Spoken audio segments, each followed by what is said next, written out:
Will you please welcome Randy Gage?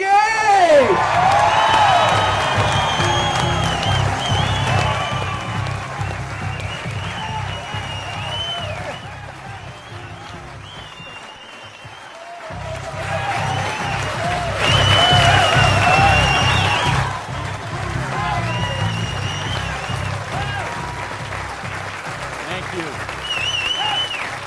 Thank you.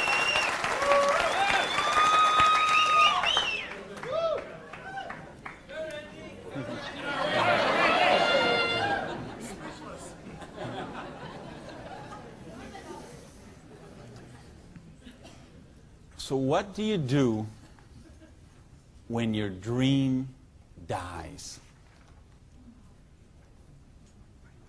Do you sit down and cry?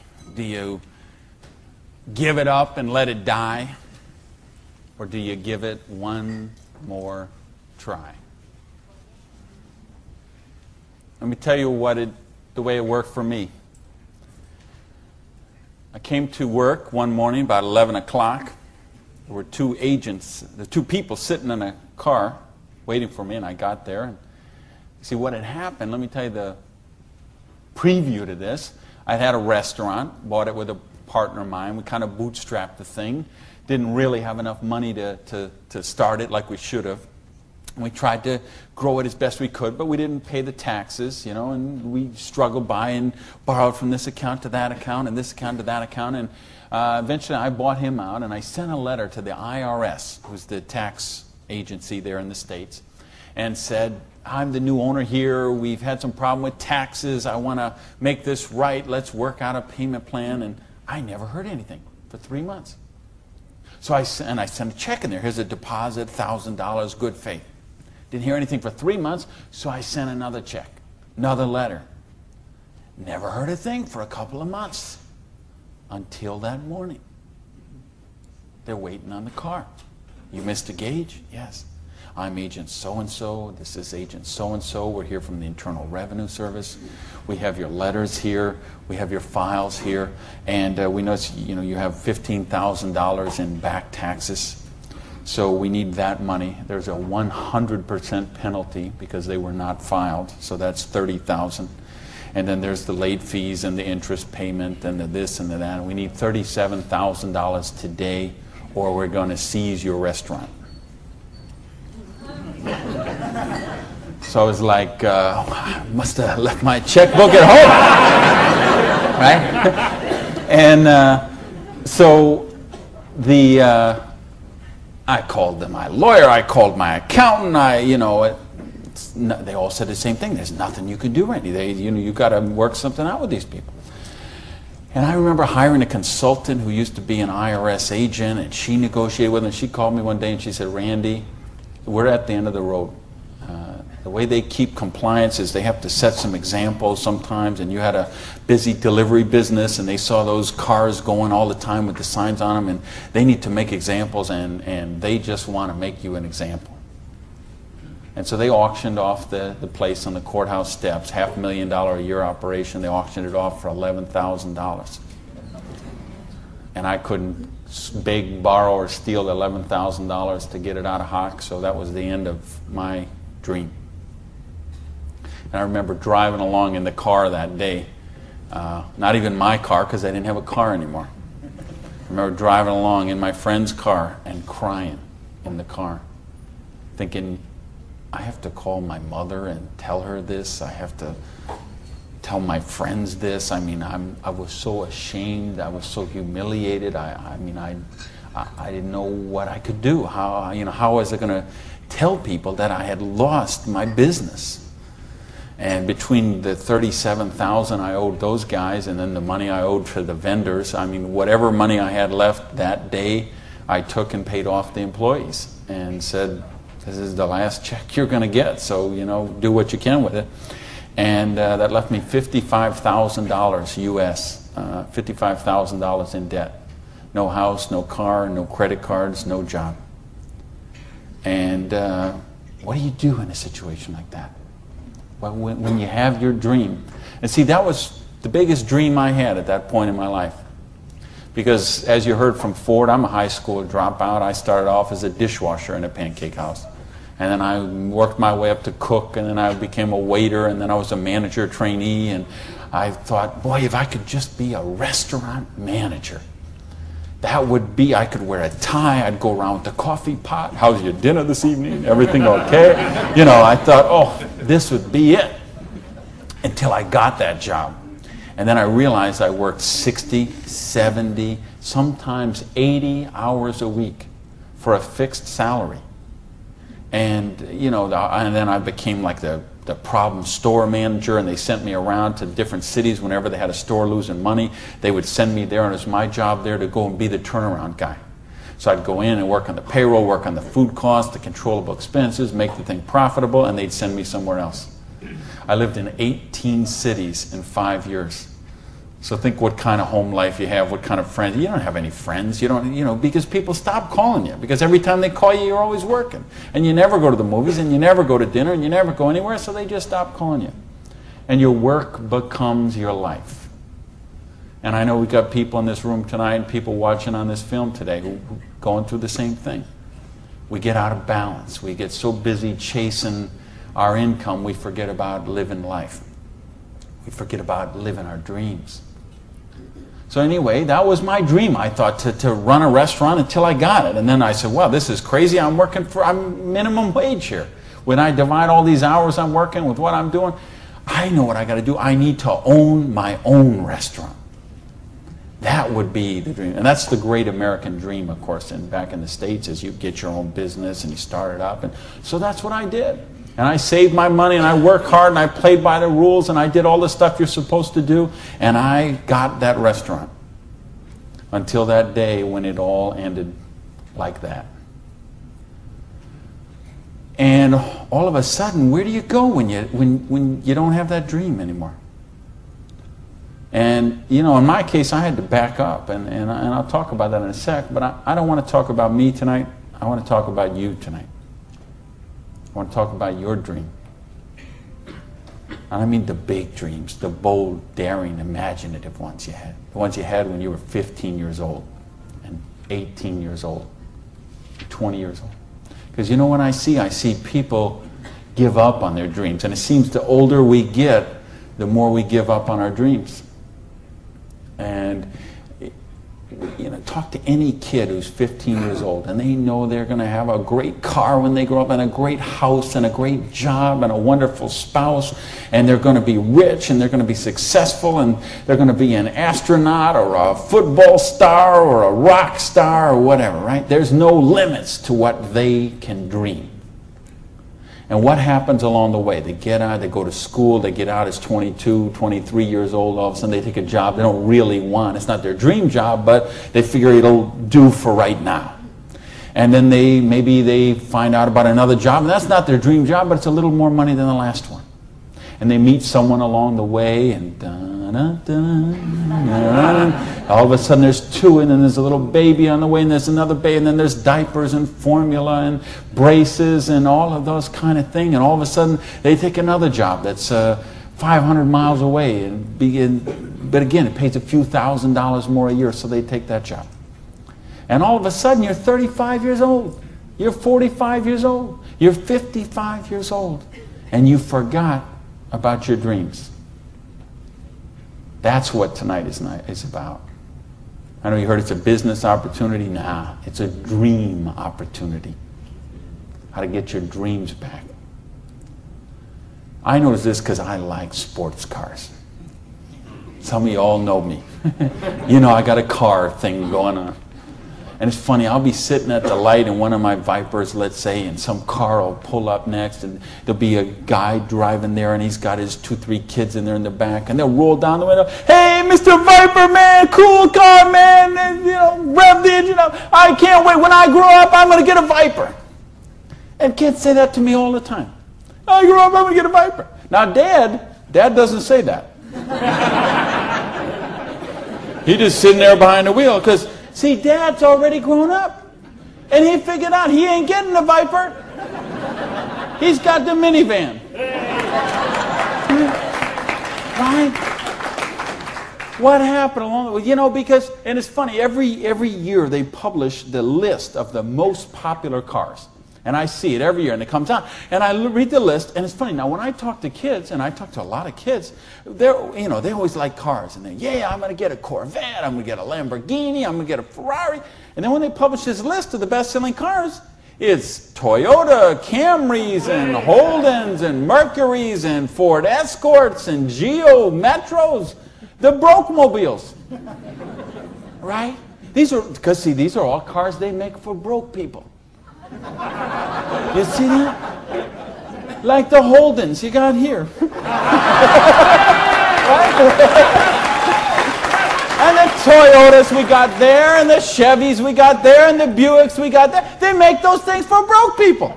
Now, how come when I see the list of the top 10 things, I don't see Ferraris and Lamborghinis and Rolls Royce and Jaguar and Bentley? Because they gave up on their dreams. They said, well, this is the car we got. There's room for the car seat in the back, and we can afford the payments. And they settle for a car. And they settle for a house. And they settle for a job. And they settle for a life of quiet desperation. When they could be living a life of joy, challenge, growth, adventure, and prosperity. That's what tonight's about. I want you to think about, really, here's the challenge I would give you. I want you to think of 5 things you would do, have, or become if money was no object. I mean, really think about this, okay? You don't have to write it down. I just want you to think about it. But think about, if you had Bill Gates' kind of money, if you had Larry Ellison's kind of money, if you were one of these .com billionaires, would you be driving the car you're driving right now that you got here today in? How many people, tell the truth now, if money was no object, how many people would have a different car in the parking lot tonight? Okay. Now, if money was absolutely no object, you had 30, 40, 50, 60 billion dollars, how many people would have a different roof over their head when they went home tonight? How many people have a better wardrobe? Ladies, how many of you would have bigger closets? Right? Yeah. So this tells me something. This tells me you do have dreams. And you want to live them, or you wouldn't be sitting here tonight. See, most of Australia tonight, most of New Zealand tonight, most of the United States, UK, everywhere where they're watching this video, most people aren't gathered like this. Most people are sitting on a recliner, rubbing the hair off the back of their head, drinking rancid fermented hops, watching the Idiot Box. 6 hours a day. And this is their life. Monday morning, 6:30. The alarm clock goes off. And they hit the snooze bar. If I could just get 15 more minutes. And they wait 15 more minutes, and they hit the snooze bar again, and they get 10 more. And then they got to get up, and they rush in the shower, and they jump in the car, and they buy their breakfast through a drive-through somewhere, and then they go to a job they don't like or actually hate. 85% of them, a job they don't like or actually hate, and they get through Monday till 5 o'clock or 5:30 or 6 o'clock, and then they go out and they face the traffic going home. They probably get drive-through dinner somewhere, dinner in a bucket to take home to the kids, get in front of the Idiot Box and sit there in a coma till they fall asleep, or they crawl into bed until Tuesday morning, 6:30, it starts all over again.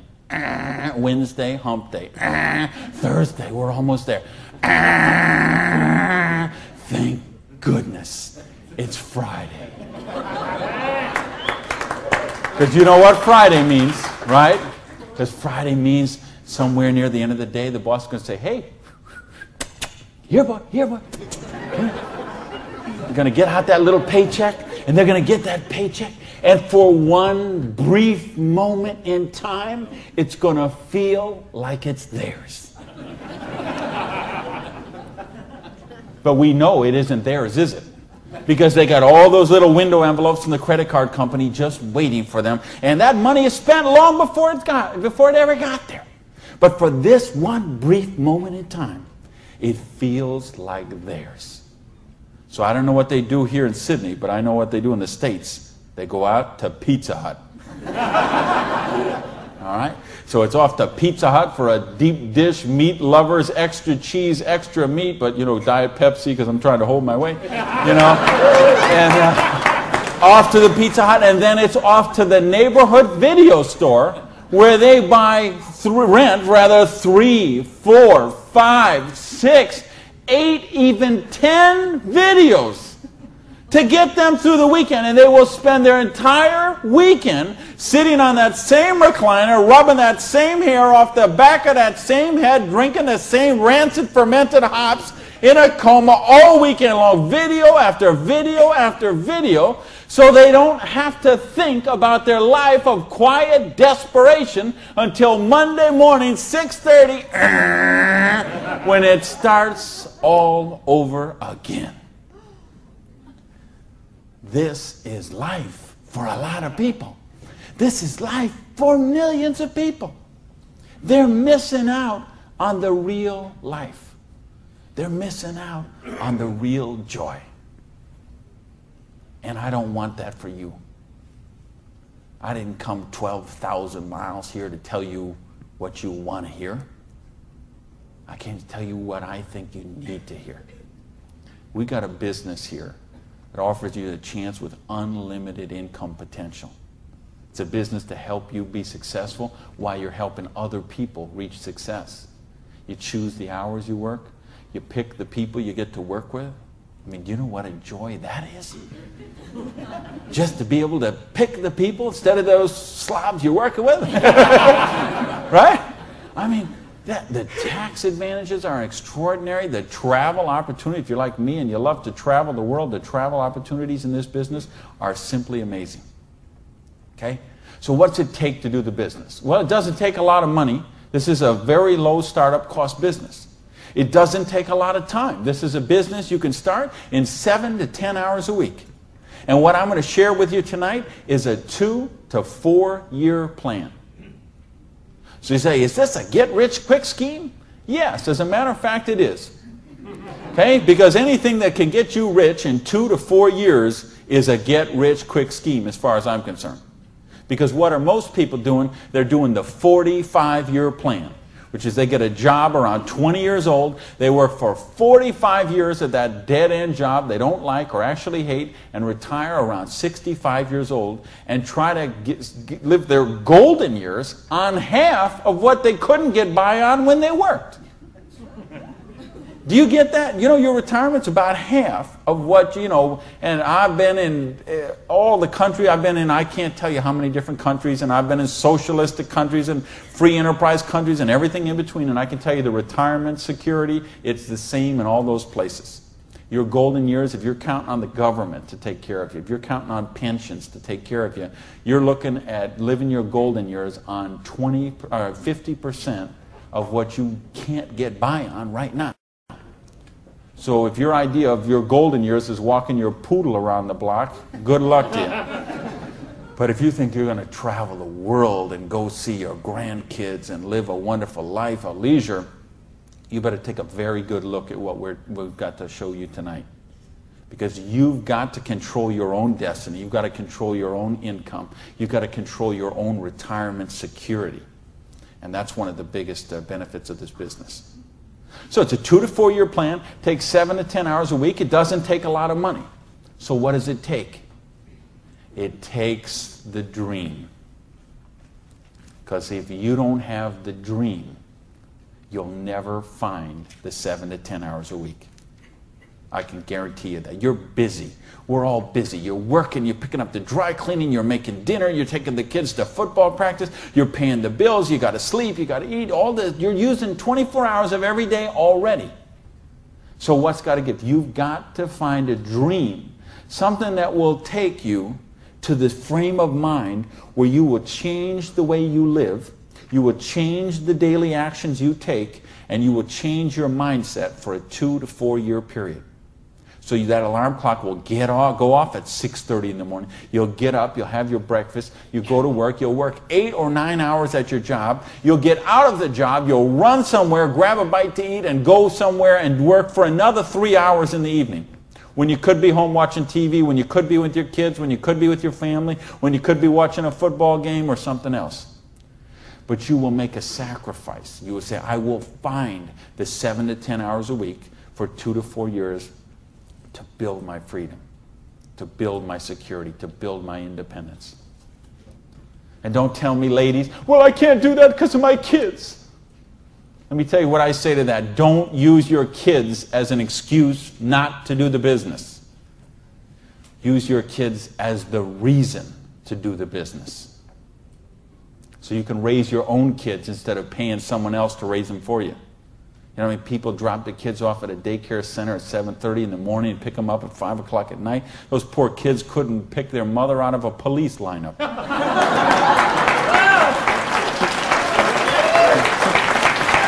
Right? Don't use your religion as an excuse. Let me tell you, I missed a lot of church for a couple of years while I built my business. I was doing meetings on Wednesday nights instead of going to church on Wednesday night. Some Sundays I was in a different city working with a long-distance line instead of being at church. But you know what happened? I tithe 10% of every penny I make to my church. And I make a lot of pennies these days. Okay, some Sundays, we seat 800 in my church. You know, some Sundays, they put that basket around and it starts here and it goes all the way down the aisles, all that just like that. And you know, sometimes the check that I put in there equals the checks of 799 other people all added together. That's what missing a few days of church did for me. Gave me time to serve on the board of the church, 2 years as the president, a couple years more as the Blue Ribbon Committee. I've been able to contribute to the church. I've been able to teach a class on prosperity on that. See, I couldn't do that when I was broke. Do you really get that? You can't do these kind of things when you're broke. You can't help your kids when you're broke. When you're so busy trying to pay the bills, you're so busy trying to cover the mortgage, you're so busy trying to pay the rent, you can't live life. And that's not the way life is meant to be lived. I came here because I want you to have an amazing life like I have. And believe me, I have an amazing life. I live in my dream home. I live on the ocean, okay? I go to bed every night. I hear those waves crashing on the shore. I wake up, I go down, and I got a beautiful car to get into. I have beautiful people in my life. I have wonderful health. Everything is, I make more money every year than I did the year before. I am living a dream that is just wonderful. But I made some sacrifices along the way. And that's what I'm saying to you. Make some sacrifices. Take 2 to 4 years. Make a commitment. When you walk out of here tonight, make that commitment. Not to your spouse, not to your sponsor, not to me, not to yourself. Make a commitment to yourself that you're worthy, that you're worth it, that you will think back. And that's what I want you to really do, is say, okay, what were your dreams when you were 15? What is the house you would live in if money is no object? Do you have a picture of it somewhere that you carry around to fuel you? What is the dream car you want to be driving? Is it a red Lamborghini Diablo? Ferrari Testarossa? Bentley? Viper? What is it? Do you have a picture of it in your wallet? You got a picture of it in your planner? You have a dream board with it up somewhere? You got it up on the mirror in the bathroom? You got it up on the refrigerator in the kitchen? How much time you want to spend with the loved ones in your life? How much money you want to give to charity? I had lunch. Funny, I just got invited to be on the board of directors for the Florida Philharmonic.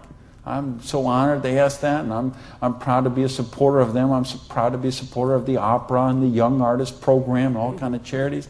Fascinating thing, though. I had lunch with the guy who invited me to be on the board. He gave $1 million to the Philharmonic this year. $1 million. So they can play beautiful music. That's money. That's money with a capital M. That's living a life of dreams. That's living a life of wonder, of joy, of adventure and growth. And that's what I want for you. But you got to know what that is. So please, those 5 things, what would they be? And maybe you're going to give $1 million to your church, temple, or synagogue. Maybe it's you want to take a year off and Study ballet. Maybe you want to take 6 months and go on a cruise around the world. Maybe you want to fly in all your family from all over the world and have a reunion. Maybe you want a house in Paris and a house in Hawaii and a house in San Diego and a house in Berlin. I don't know what it is for you, but you have to know what it is. Or nothing I'm going to talk about tonight is going to make any sense to you. You'd be better sitting home watching Survivor, Big Brother, Fear Factor, whatever one of those shows. You could sit watching any one of those shows instead of be here tonight. Because if you're here tonight, you got to know what your dream is. And we can show you. I will draw out on this board. I will draw out a way and show you how you can live those dreams. And I'll show you how to build some residual income, some retirement security, and you can just do the numbers yourself, okay? And you could say, all right, is there any of those 5 things that I would do, have, or become that I can get with what I see here on this board?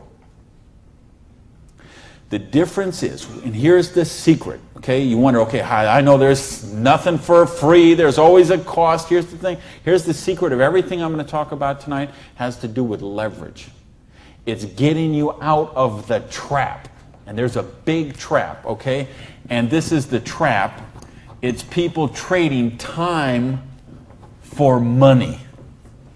You work 40 hours, you get paid for 40 hours. So you work 40 hours and you get paid $400 a week.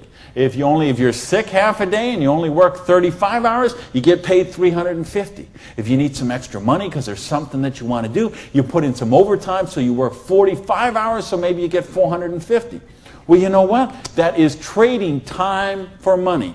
Time for money. Hours for dollars. Hours for pounds. Hours for dollars. Hours for cougar rands. Whatever the currency is. If you're trading time for currency, you can't get wealthy. It's a trap. You got to put some leverage to work somehow to get out of that. Because this is what keeps people broke. So in my case, when I lost my dream, and I started all over again, I said, well, I got a choice here. I can go and live like most people do and live that life of quiet desperation and just mind my own business and do the thing and be a worker drone in the collective like everybody else. Or I can go after my dreams again. So I began a study of prosperity. Because when you're $55,000 in debt, no house, no car, no credit cards, and you start selling the furniture, things look a little different.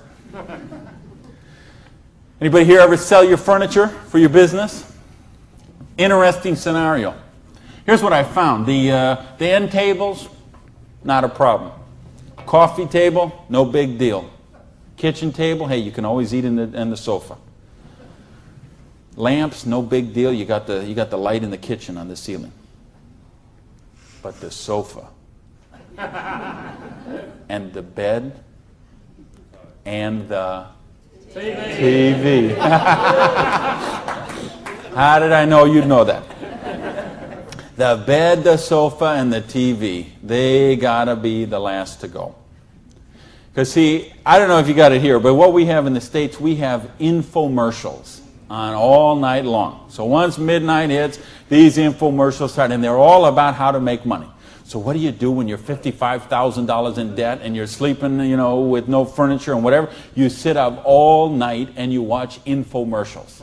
And then you sleep all day and you're so depressed, and you get up and you read the one ads and you think you don't have bus fare to go to the job interview, and you think how miserable your life is, and you eat macaroni and cheese 3 times a day, which is what I did for weeks and weeks and weeks.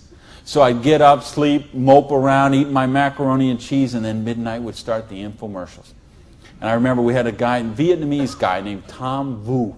I don't know if you ever saw that here, this infomercial. He had one of those courses on how to buy real estate, no money down. So one night, it's 3 a.m., I'm sitting on the sofa. Tom Vu comes on. He says, "You, sitting on the sofa! You, it's 3 a.m. Now I know he's really worried, because it's 3 a.m. I'm sitting on the sofa. He said, "You sitting on the sofa at 3 a.m. Your wife's asleep. Your baby's asleep. You are a loser. Nobody cares about you. You are a loser. If you don't buy my program, you deserve to be broke."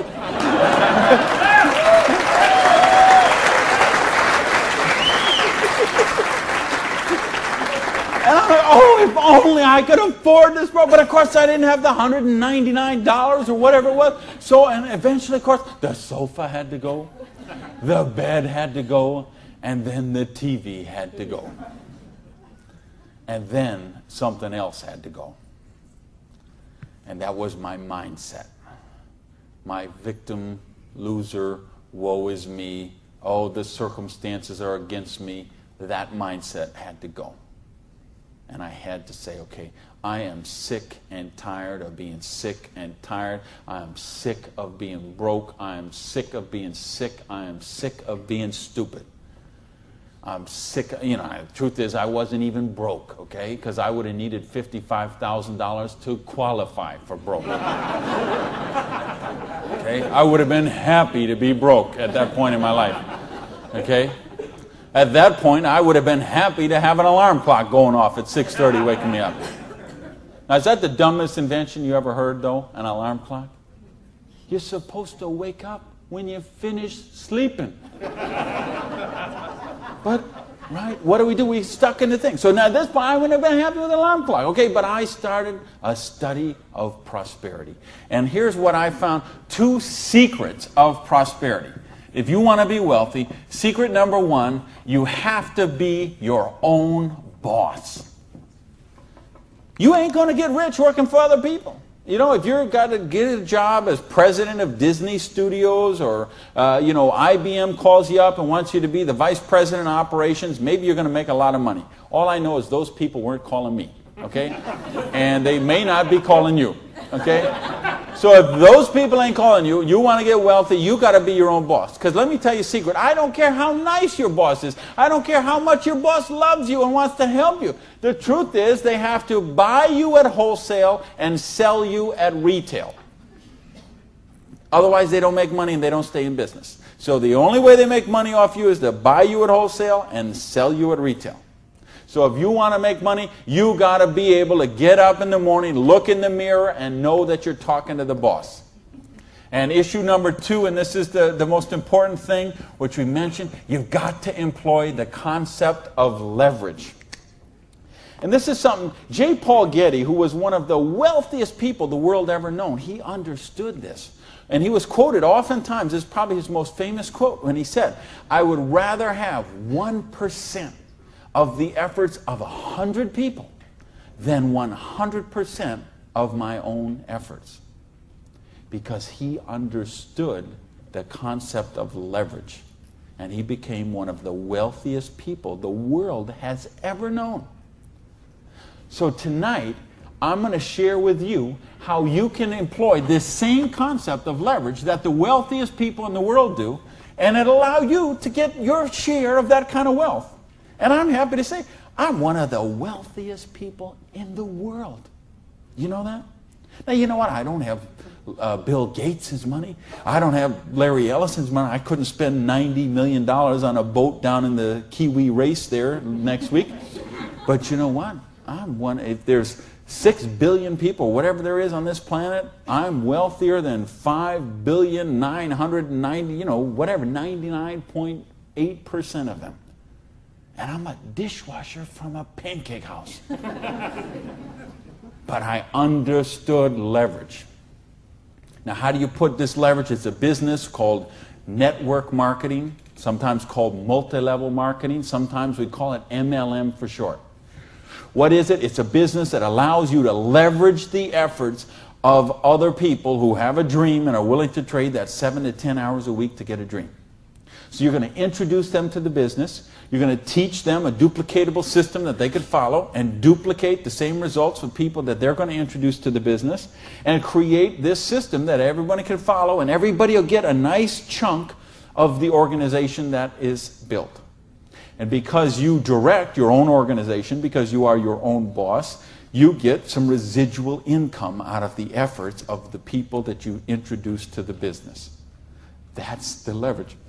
It's no different than when Madonna makes a record and every time they play that CD, she gets a royalty of that. When Coppola does a movie and that movie plays, it gets a royalty of that. This is how the average person can get leverage. See, if you got money, leverage is not a problem. You can leverage your money. You can buy stocks, bonds, invest in companies, invest in real estate, all that kind of stuff. I couldn't do that. If you could buy a franchise. If I would have bought a restaurant franchise instead of opening my own restaurant, chances are I'd still be in the restaurant business. But you know what? I couldn't afford the franchise fee. I didn't have that kind of money. Ask someone about the stock market, they'll tell you, unless you got $25,000 you can afford to lose, don't even get in the stock market. Well, I didn't have $25,000 I could afford to lose. I didn't have $25 I could afford to lose. So I didn't have the money to leverage. And if you got a couple $100,000, couple million you can leverage, hey, maybe you don't even need to be here tonight.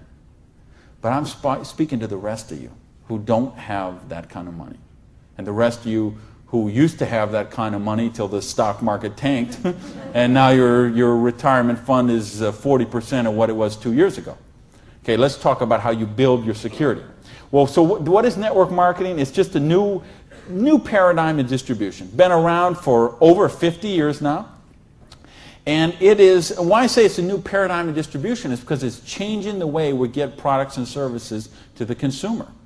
And with things that have happened recently, like the internet, overnight shipping, satellite, telephone, fax technology, all of this stuff is driving network marketing to be a bigger force today than it has ever been. So it's been growing consistently for more than 50 years. There are somewhere between 14 to 16 million people in the network marketing direct selling industry. And it will do somewhere between 70 and 80 billion dollars US this year. So this is a very credible business. And if you've been reading the financial papers the last few years, you've seen it mentioned in the Wall Street Journal, had front page cover stories on Success magazine, Forbes magazine. The mainstream press is really starting to pick up on this.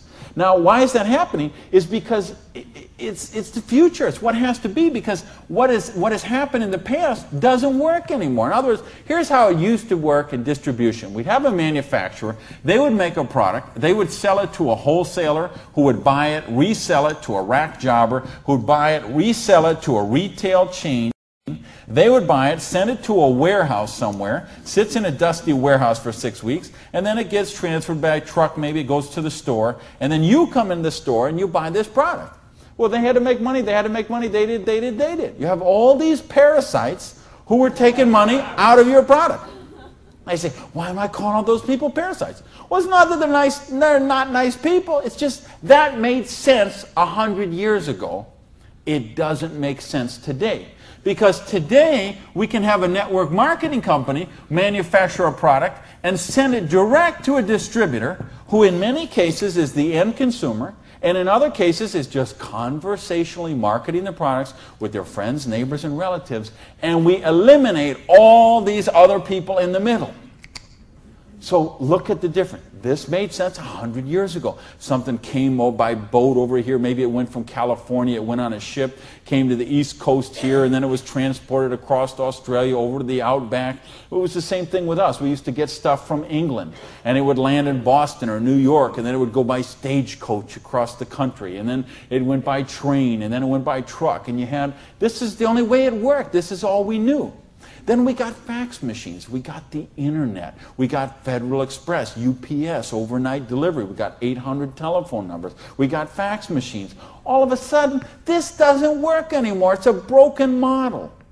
Why do you think so many businesses have been in bankruptcy in the last 5 years?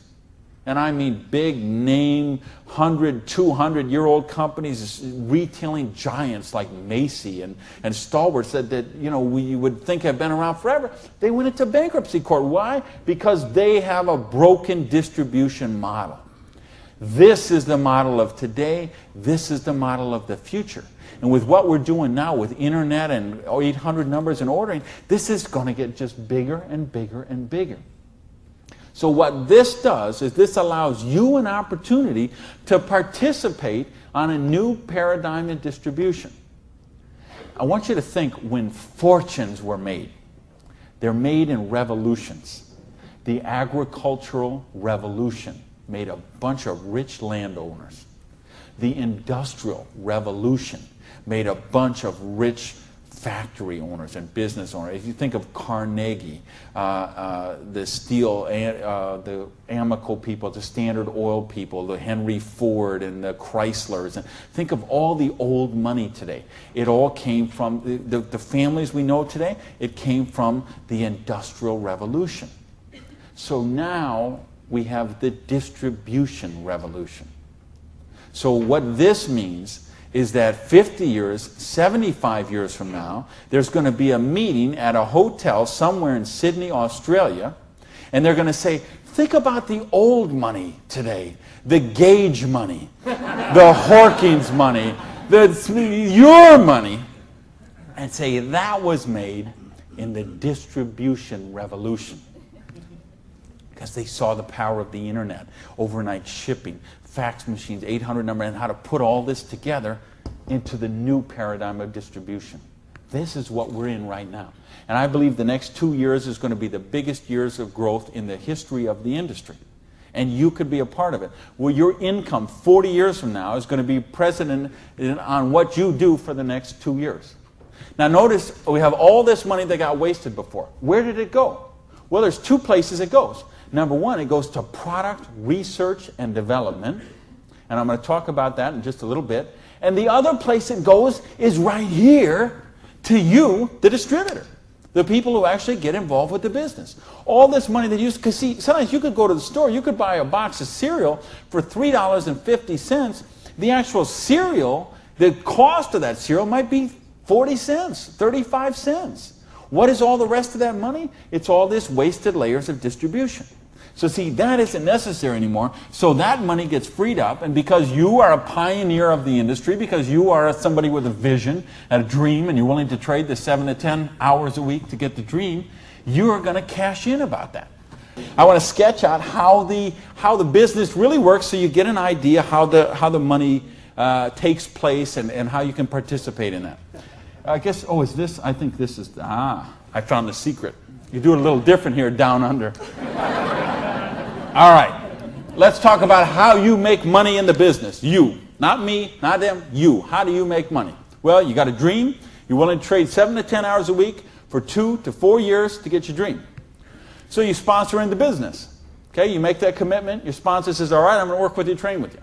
What we're going to do is we're going to help you identify, and I'll use this as an example, 6 people who you know who have a dream and would be willing to trade 7 to 10 hours a week to get the dream. Fair enough? Everybody follow me so far? Everybody follow me so far? All right, just making sure you're not nodding off over there. All right, now let's suppose that everybody involved in the business produces a volume this first month that you get involved in the business of $100. Now notice I didn't say $1,000 or $10,000 or $100,000. I said just $100. Why? Because I want to show you this is very simple, very duplicatable, very doable for everyone. The secret of this business is leverage. We have a lot of people doing a little bit, just 7 to 10 hours a week. So now if you and each of the 6 people you introduce into the business produce a volume of $100 the first month, you'd have $700 worth of volume in your organization, right? Now, we have a lot of different companies represented here tonight. There's all kind of different pay plans. But I think you're going to find, as an average, what you're going to see in the business is you can make about 10% of what your organization does in volume. So if you had 6 people plus yourself, everybody did $100, you'd have $700 volume, so you'd make $70 your first month in the business. Now you say, come on, Gage, you brought me here for $70 a month. I can't even wash my Lamborghini for $70 a month. I understand. But see, believe me, I understand. I know what it's like to keep cars clean. But this is just month number 1. And how much, if you're a doctor, and by the way, if you're a doctor, if you're a lawyer, if you're an accountant, you know what plan you work under?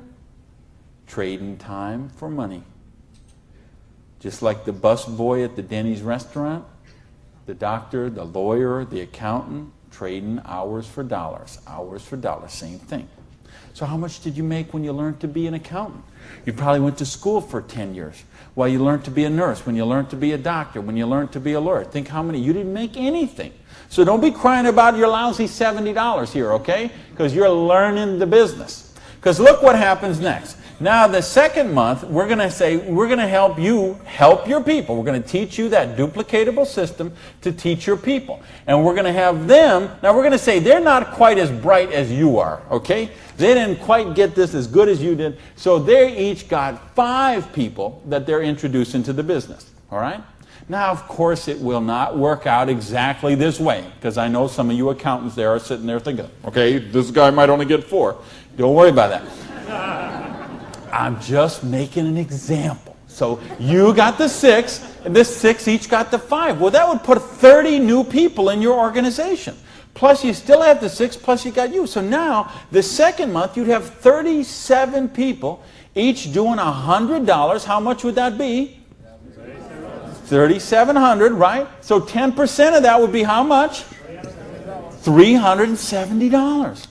Now you say, okay, $370 is a nice little pin money, but it still isn't going to buy my Lamborghini. I understand that. But that's just month number 2. Because all of a sudden, look what happens. There's 36 other people who are, now they're not working for you, they're working for themselves. So they're not calling in sick, they're not stealing paper clips to take home, okay, none of this stuff. They're all working for themselves, right? Now, what happens when we duplicate the process? And we say, now we're going to teach them how to teach their people. And you say, well, how do you do that? We've got a complete step-by-step duplicatable system to show you how to do that. You're going to teach your people how to teach their people. So we say, what if those 5 each just got 4? Now, why I'm doing this? Because I want to be really, really conservative. If I showed you what could really happen, I'm afraid you might swallow your teeth. So I'm going to be very conservative. So now if the 30 people each just got 4 people, now we'd have 120 new people in the organization. They don't work for you, they work for themselves. 7 to 10 hours a week, they're building a dream. 120 plus the 30 plus the 6 plus you, that's 157 people. Everybody just doing, not $1,000 a month, not $10,000 a month, not 100 lousy dollars a month does $15,700 income or volume, which means your income for month number 3 would be $1,570. Now all of a sudden we have a little money, we could play with something. We could do something with $1,500 a month. Do you know how many bankruptcies would be avoided with $1,500 a month? I would make a bet to say of all the personal bankruptcies, and there's been a record year for personal bankruptcies the last 6 or 7 years in a row. Every single year has broke the record from the year before. And I had someone very close to me did this just a couple of years ago. And I'm telling you, I bet 90% of them would be eliminated with $1,500 a month. In fact, 90% of them would probably be eliminated with $300 or $400 a month. Just this much, the $370 a month, would help most people that they could just start paying down their credit cards instead of paying those minimum balances every month. By the way, do you know how long it takes to pay off your credit card if you're paying the minimum balance every month? 10 years? 20 years? 30 years? 40 years. That's how long it takes. So if you're paying the minimum payment every month, get happy, because in 2042, you're all paid off. All right, now we're going to go down one more level. Now we're going to say, what if the 4 people each just work with 3 people? Now again, everybody's not going to do it this way. Some are going to do it more, some are going to do it less, but I just want you to see how it works. Now the 120 people each do 3 people. That give us 360 people, plus the 120, plus the 30, plus the 6. This comes to how many? Somebody help me. I'm a high school dropout. 500 and something. 517, is that right? Who's here? Somebody good in math? So 517 times 100 is $51,700 volume in your little business that you got no employees, no office, no overhead. You're running this from your kitchen table or your spare bedroom or your hallway or your closet. and you're doing $50,000 volume a month. Do you understand? We can leave this hotel. We can go down the street, Elizabeth Street. We can go onto Oxford Street. We can go to Liverpool, and we can find shop after shop, beauty salon after beauty salon, store after store, dry cleaner that are not doing $50,000 volume a month. And you're doing it out of a part-time business, 7 to 10 hours a week. Why? Because you're using leverage. Do you get this? Yes! Because, I mean, do you really, really get this? Yes! Because let me tell you a secret. If you get this, you're not going to sleep very well tonight.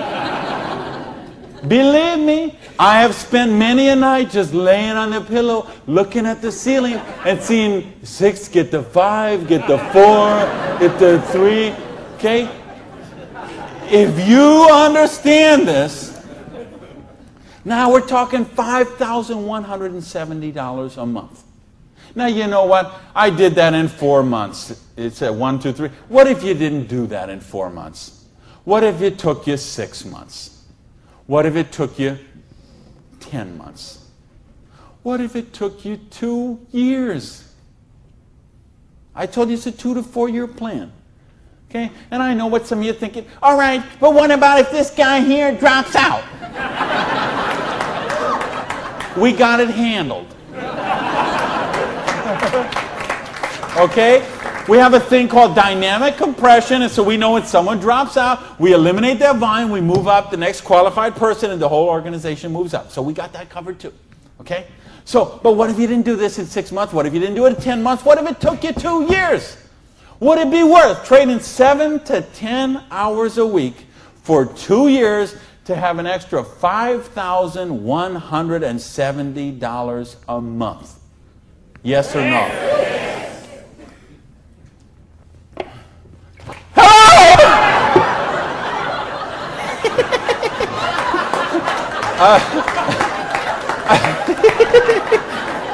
Aren't you glad you got the front row, baby?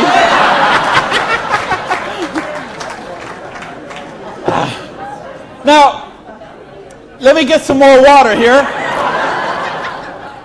And let me ask the question again. Would it be worth trading 7 to 10 hours a week for 2 to 4 years to get an extra $5,170 a month? Yeah! All right. Thank you. That's a little better. That's what I'm talking about. When you get this, when you really get this, you're not going to sleep tonight.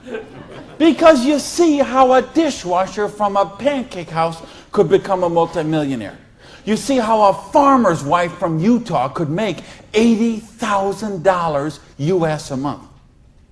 You see how a woman with 2 kids and an abusive husband could leave her husband and become a multimillionaire. You see how people on welfare can build complete financial independence. And they can do it with integrity.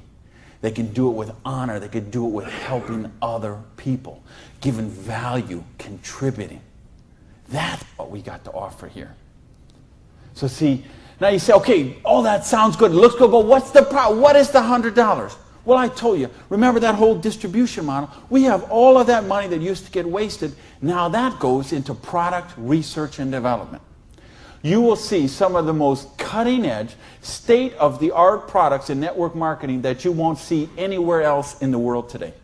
Some of the best scientific breakthroughs, some of the best health breakthroughs, some of the best wellness breakthroughs, medicine breakthroughs, herbal breakthroughs have been personal care products, environmentally non-toxic, natural products. Some of the most breakthrough products in all of those categories have been brought to the marketplace because of network marketing, because they have the time, the money, the research, the resources to do that kind of research.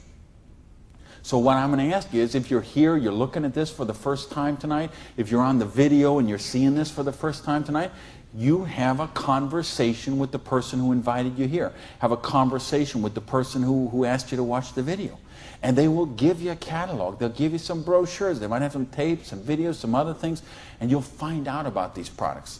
What I want you to see tonight, right now, is the big picture.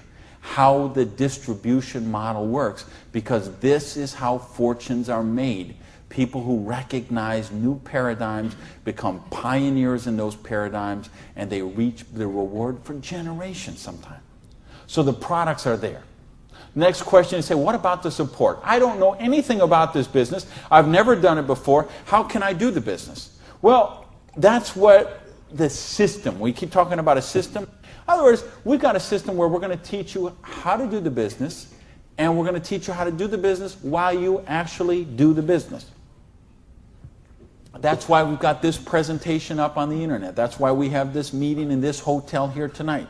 You have a sponsorship line.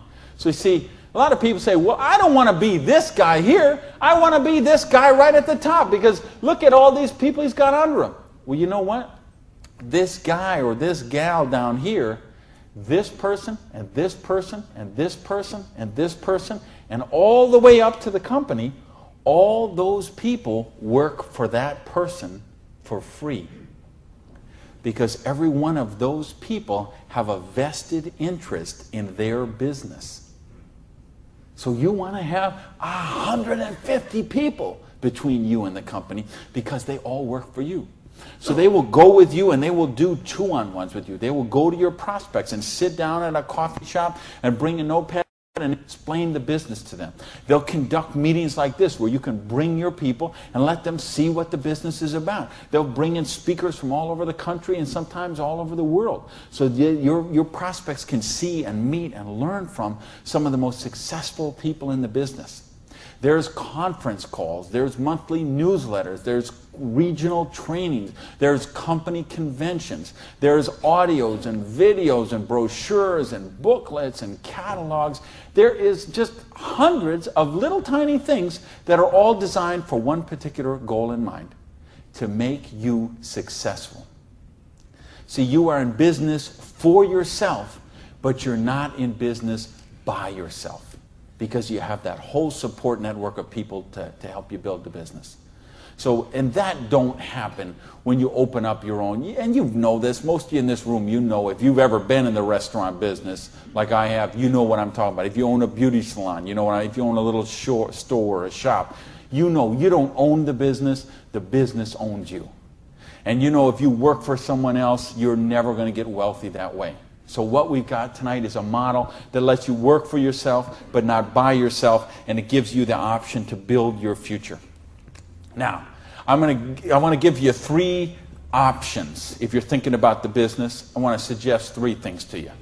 Option number 1 is you say to me, you know what, Randy, that sounds good, it looks good, but you know what, I'm one of the 1/2 of 1%. I love my job, and I get paid exactly what I'm worth. Well, you know what? If that's you, I don't know how you still made it this far in the room tonight. But if you did, thanks for staying.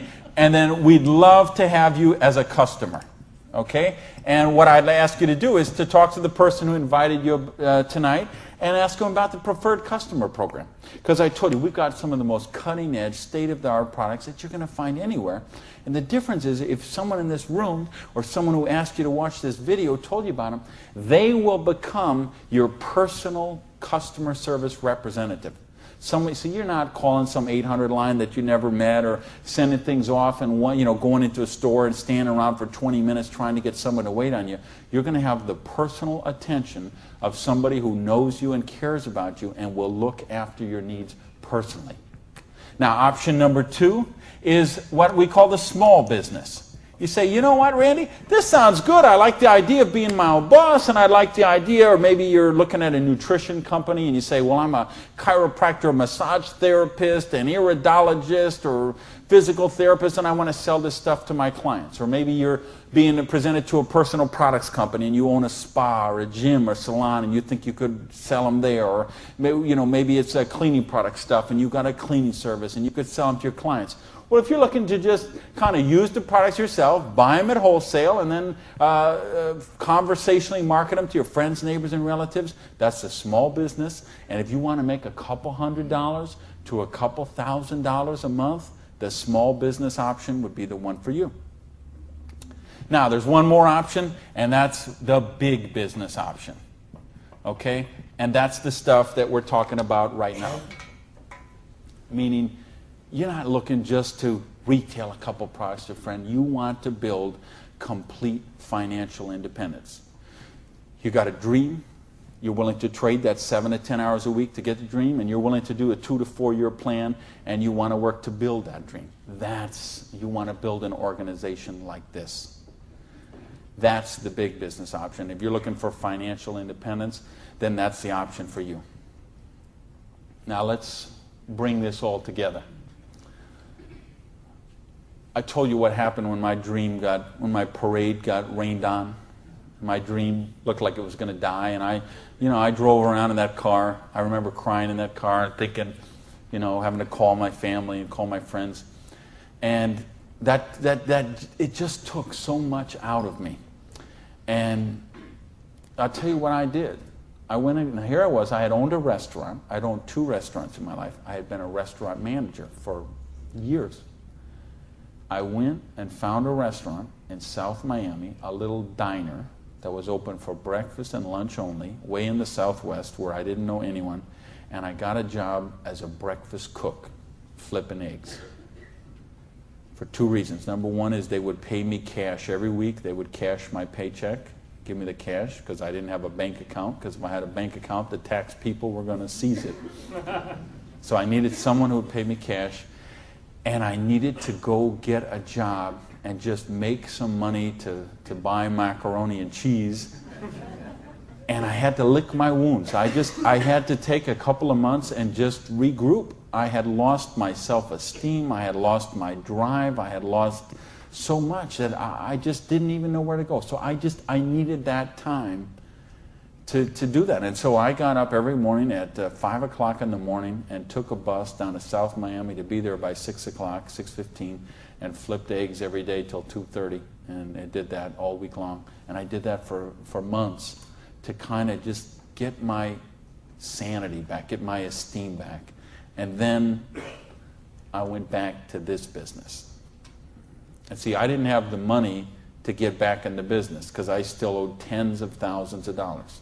But I had been in the business once. I had made some money. That's where I got the money to buy the restaurant initially. And what had happened, I'd been with a new company. It was not a stable company. I got some money. I bought my restaurant. That company went out of business. Well, then I was in the restaurant and working 80 hours a week, and then it just, that's what happened. So now, owing $50,000, I knew I was never going to pay this off flipping eggs, and I knew I was never going to pay it off even if I got a job as a restaurant manager. I mean, do you know how long I'd have to work as a restaurant manager before I could make $55,000 and pay it off? And I owed even more then because I had borrowed a bunch of money just to live. So I said, I've got to get in this business. So I went to someone I knew in the business who knew me from before, and I said, you know me, you know that I can work, you know I have a dream. I don't have enough money to get in the business. Needed about $600 to start that business. Rob, he lent me that $600. And you know what? Best decision he ever made. So I went out, and I didn't do this business 7 to 10 hours a week. I did this business 7 to 10 hours a day. I sponsored 9 people the first month of the business, okay? I didn't do 6. For those of you who say, well, it doesn't work this way, you're right, it didn't. I sponsored 9, okay? And at the end of the month, I had 60 people in the business, month number 1. Month number 2, I sponsored 2 more people, so that's a total of 11. I had about 130 people in my organization at the end of month number 2. Month number 3, I didn't sponsor anybody. Okay, I just worked with the 11 that I had sponsored in the first 2 months. The organization went from about 120 people to 360 people. And month number 4, I sponsored a couple more people in the business, and the organization was bigger than this one right here in the 4th month of the business. It wasn't 6 months, wasn't 10 months, wasn't 2 years, wasn't 10 years. It was 4 months. And I made easily double that money. What you see on the board, I made that in my 4th month of the business. Now, how did I do that? I needed to and wanted to very badly. I was hungry. I had a dream, and I was sick of being broke. And that's what I want you to get out of this is, do you understand? This is how it goes. There's no limit here. You could sponsor 7. You could sponsor 8. You could sponsor 9. You could build this whole organization, build yourself up to get $50,000 or $60,000 a year residual income, and then you could go out and you could sponsor 5 more people and start the whole process all over again, the same exact thing. And you could have 100,000 residual going. And you could start with 5 more and you could have 150,000 residual going. And if you put 5 people a year in, and it's very simple, put 5 serious people in the first year. Put 5 serious people in the second year. Put 5 serious people in the third year, and you will be making a fortune. Put 5 serious people in the fourth year, you'll have a business worth at least $1 million, I project. Put 5 more the next year, and you're going to have a business worth a couple $1 million in 5 years. Why? Because we got residual income here. You're building leverage. You're getting this going, and that's what I want you to get. You know, and now I've been able to help people all over the world. I told you guys, the platinum people, I talked in the reception about the 3 kids from Norway who came to a program I did in 1998. And they're all multimillionaires now, all 3 of them. Number 1, number 2, number 3 payout in their company. I think of you guys right here in the front row and what you've done the last couple of years. And you know the people I had in London, those people there, what they're doing there. I've got people all over the world. Just, they got a dream. They're willing to trade it. We give them a system to follow, and they're living their dreams. I think of a lady named Mary in Colorado. Lady I mentioned earlier. 2 kids. She's sleeping in her friend's basement because she's on welfare. Divorced, no husband anymore, no one to help pay for her kids. So she was on welfare.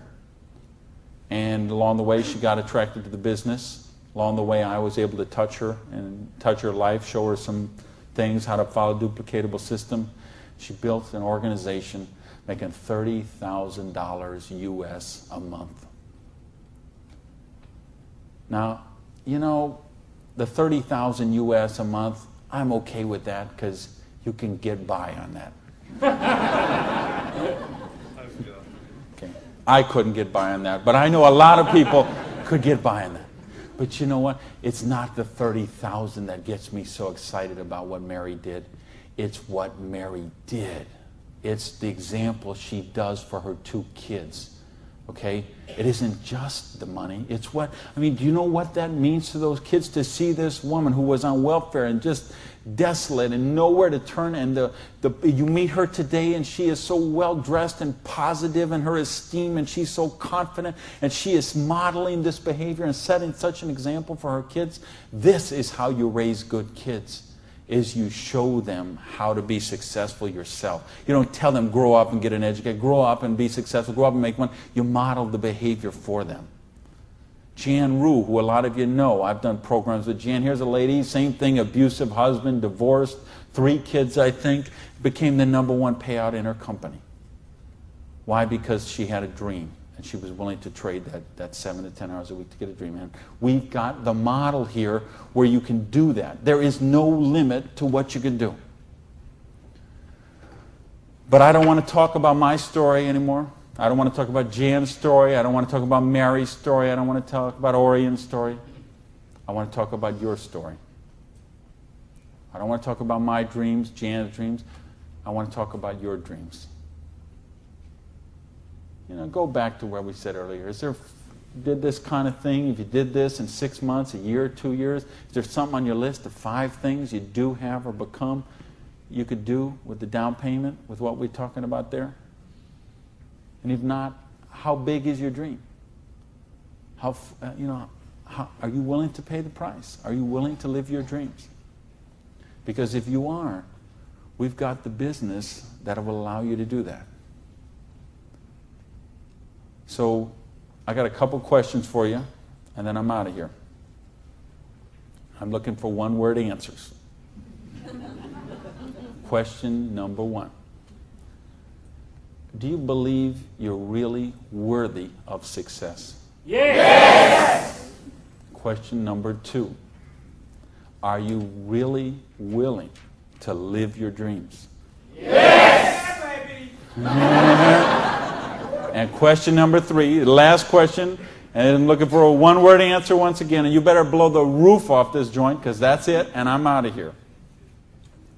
Because all of this, all of these numbers, all these things, it all goes back to this one circle. These are not circles. Every one of these represents a person, and this circle right here represents you. And this thing only works if you believe in you. If you believe you are worthy, if you believe you have a dream, if you're worth that dream, if you're willing to trade that 7 to 10 hours a week to live that dream, if you're willing to not let your dream die. You're not willing to sit down and cry, even if you have to sit down. I had to sit down and cry. But you're not willing to give up and let it die. You promise yourself, you make yourself, you commit yourself to give it one more try. So the last question I'm asking you is based on everything we've talked about tonight, everything you know about this business now, everything you know about the person who invited you, everything you know about you and what you are and what your dreams are. I need to know, are you willing to give it one more try?